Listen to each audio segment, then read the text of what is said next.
ជំរាបសួរពុកម៉ែបងប្អូនទាំងអស់គ្នាបាទថ្ងៃនេះមក review ប្រភេទម៉ូតូអគុយសម្រាប់ក្មេងៗអាយុ1ឆ្នាំរហូតដល់6ឆ្នាំជិះបានបងប្អូនណាសម្រាប់ម៉ូតូនេះគឺ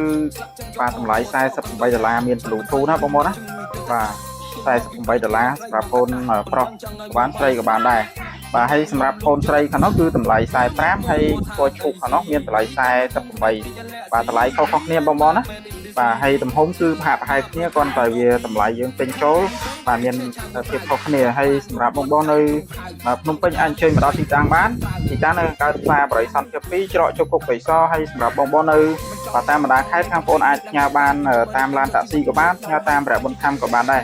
បាទហើយសម្រាប់តម្លៃទាំងអស់នោះគឺសុទ្ធតែតម្លៃ promotion ហើយសម្រាប់ហាងបងប្អូនគឺធានាប្រព័ន្ធភ្លើងជូនមួយខែហើយនឹងអគុយមួយខែករណីអគុយ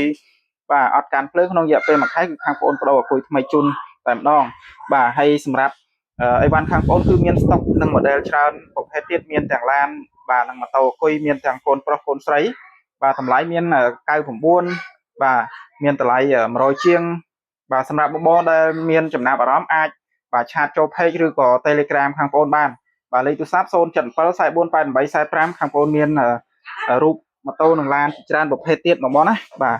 ហើយសម្រាប់បងប្អូននៅភ្នំពេញអាចអញ្ជើញមករើសដល់ទីតាំងបានអរគុណច្រើន